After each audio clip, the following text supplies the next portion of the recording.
அன்பின் உறவுகளுக்கு இனிய வணக்கங்களோடு நான் உங்கள் அன்பின் சியான் என்று 19 வயதுக்குட்பட்ட உலகக்கிண்ண போட்டிகள் நமீபியா மற்றும் சிம்பாப்வேயில் நடைபெற்று வருகிறது. இப்போது சூப்பர் 6 பிரிவை எட்டியிருக்கும் இந்த போட்டிகளில் நேற்றைய நாளில் 3 போட்டிகள் நிறைவுக்கு வந்திருக்கின்றன. ஆப்கானிஸ்தான் மற்றும் இலங்கை அணிகளுக்கு இடையிலான போட்டி ஒன்றும், பங்களாதேஷ் மற்றும் இங்கிலாந்து அணிகளுக்கு இடையிலான போட்டியும், ஸ்காட்லாந்து மற்றும் அமெரிக்க அணிகளுக்கு இடையிலான போட்டி ஒன்றும் நிறைவுக்கு வந்திருக்கிறது. முதல் போட்டியாக 28வது போட்டியாக நேற்று தினம் ஸ்காட்லாந்து அமெரிக்க அணிகளுக்கு இடையிலான போட்டியில் முதலில் துடுப்படுத்தாடிய ஸ்காட்லாந்து அணி 236 ஓட்டங்கள் எடுத்துக்கொண்டது 50 ஓவர்களில். பதிலுக்கு துடுப்படுத்தாடிய அமெரிக்க அணி 239 ஓட்டங்களை பெற்று 3 விக்கெட்டுகள் இழப்பிற்கு வெற்றி அடக்கி அடைந்திருந்த 7 விக்கெட் வித்தியாசத்தில். அடுத்தபடியாக பங்களாதேஷ் மற்றும் இங்கிலாந்து அணிகளுக்கு இடையிலான போட்டியில் பங்களாதேஷை பந்து வீச்சிலே மிக சிறப்பாக இங்கிலாந்து வீழ்த்தியிருந்தார்கள் என்று சொல்ல வேண்டும். விக்கெட்டுகளை வீழ்த்தியதன் காரணமாக பங்களாதேஷ் மிக குறைந்த ஓட்டங்களுக்குள் ஆட்டமிழந்தது. 136 ஓட்டங்களுக்குள் சகல விக்கெட்டுகளும் இழந்தது. இங்கிலாந்து அணி 137 ஓட்டங்களை பெற்று 3 விக்கெட் இழப்பிற்கு 24வது ஓவரிலே இந்த போட்டியை நிறைவு கொண்டு வந்தது. இங்கிலாந்து அணி 7 விக்கெட்டுகள் வித்தியாசத்தில் வெற்றி பெற்றிருக்கிறது. மற்றொரு போட்டியான ஆப்கானிஸ்தான் 19 வயதுக்கும் இலங்கையினுடைய 19 அணிக்கும் இடையிலான போட்டியில் நேற்று தினம் இலங்கையினுடைய பந்துவீச்சாளருடைய சிறப்பான பந்துவீச்சின் காரணமாக ஆப்கானிஸ்தானில் 193 ஓட்டங்களை மாத்திரமே பெற்றது. சகல விக்கெட்டுகளை இழந்து 49.5 ஓவர்கள் நிறைவு வரை. பின் இலங்கை அணி துடுப்படுத்தாடி வேளையிலே 196 ஓட்டங்களை எடுத்துக்கொண்டது 6 விக்கெட்டுகளை இழந்து 46வது ஓவரிலே வெற்றி இலக்கை அடைந்தார்கள். 4 விக்கெட்டுகள் வித்தியாசம் இருக்க 19 பந்துவீச்சு நிறைவில் மிகப்பெரிய வெற்றி ஒன்றை நேற்று தினம் பதிவு செய்து கொண்டது.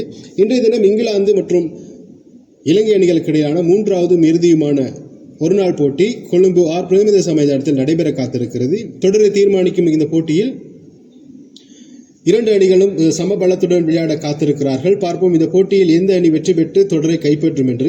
இதற்கு முன்னதாக ஊடக சந்திப்பிலேயே ஹரி புரோக் நேற்றைய தினம் ஒரு சர்ச்சையை ஏற்படுத்தியிருக்கிறார். இந்த இலங்கையில் இருக்கக்கூடிய பிரேமதாச மைதானம் கிரிக்கெட் ஒரு நாள் விளையாடுவதற்கு தரமற்ற ஒரு மைதானம் என்ற போல் நேற்றைய தினம் ஒரு கருத்தை தெரிவித்ததன் காரணமாக சமூக வலைத்தளங்களில் இது பேசும் பொருளாக மாறிக்கொண்டிருக்கிறது. ஒரு நாள் போட்டியை பொறுத்தவரை 400 ஓட்டங்களை பெறக்கூடிய மைதானங்கள் அமைத்தால் சிறப்பாக இருக்கும் என்பதை போல அவர் கருத்தை சொன்னார். நேற்றைய தினம் அதற்கு பதிலை கொடுத்திருக்கிறார் இலங்கையினுடைய சரி தசலங்க ஒரு கருத்தை சொல்லியிருக்கிறார். 400 ஓட்டங்களை பெறுவது என்பது கிரிக்கெட்டுக்கு ஒரு நாள் போட்டிகளுக்கு ஏதுவானதல்ல. 2020 வரிவில் விளையாடுவதற்கு ஏதுவானதாக இருந்தாலும் ஒரு நாள் போட்டிகளுக்கு சிறப்பாக இருக்காது என்ற மாதிரி ஒரு கருத்தை சொல்லியிருக்கிறாரு. ஏன்னு கேட்டால் ஒரு கிரிக்கெட் போட்டின்னு வந்துட்டால் ஒரு நாள் போட்டிகளுக்கு சிறந்த பிச்சுகளை அமைப்பது தான் ஒரு முறையான கிரிக்கெட்டாக இருக்கும் அப்படிங்கிற மாதிரியும் அவர் கருத்து சொல்லியிருக்காரு. எது எப்படி இருந்தாலும் இன்றைய தினம் இங்கிலாந்து மற்றும் இலங்கை அணிகளுக்கு இடையான 3வது ஒருநாள் போட்டியில் எந்த அணி வெற்றி பெறும் என்பதை கமெண்ட்ல சொல்லுங்க. தொடரை இதற்கு முன்னதாக இங்கிலாந்து கடந்த 11 போட்டிகளை தோல்வியின் பின்னதாக இலங்கை அணியோடு பெற்றுக்கொண்ட முதலாவது வெற்றியாக 12வது வெற்றியாக அவருக்கு மாறி போயிருந்தது. இந்த தொடரை இங்கிலாந்து வெற்றி பெறுவதற்கு முயற்சிக்கும் காரணம் கடந்த சில நாட்களாக இங்கிலாந்து அணி பெரிய அழுத்தத்துக்கு மத்தியிலே தான் விளையாடி கொண்டிருக்கிறார்கள். தரவரிசையிலே இப்பொழுது அவர்கள் 9வது இடத்தில் இருக்கிறார்கள். ஒரு நாள் தரவரிசையிலே மேலும் புள்ளிகளை பெற வேண்டுமானால் இலங்கையினுடைய அந்த இறுதிப் போட்டியில் வெற்றி பெற்றாக வேண்டும் அப்படிங்கிற கட்டாய தேவைப்பாடோடு இங்கிலாந்து அணி செயல்பட காத்திருக்கிறது. எதிர்வரும் 2027ஆம் ஆண்டிற்கான உலகக்கிண்ண ஒருநாள் போட்டிகளுக்கு இது அவருடைய வெற்றி மிக உதவியாக இருக்கும். ஒருநாள் தரவரிசை பட்டியலில் முதல் 8 இடங்களுக்கு அணியில் இருக்கும் அணிகளுக்கு மாத்திரமே வாய்ப்புகள் வழங்கப்படும். அப்படி இல்லாத பட்சத்தில் லீக் ஆட்டங்களில் ஆடிதான் உலகக்கிண்ண போட்டி தெரிவு போட்டிகளுக்கு வர முடியும் என்பதோடு இலங்கையினுடைய கிரிக்கெட் அணியில் ஒரு மாற்றமாக வனிந்து அசரங்கவும் கமிந்து மெண்டிஸையும் அணிக்குள் கொண்டு வருவதாக நேற்று ஊடக சந்திப்பிலேயே சரி தசலங்க தெரிவித்திருந்தார்.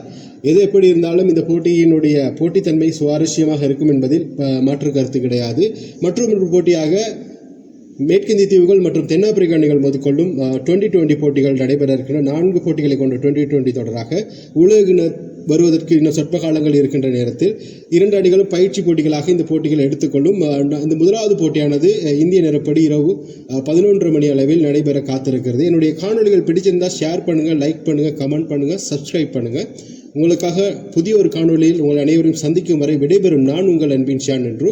நன்றி, வணக்கம்.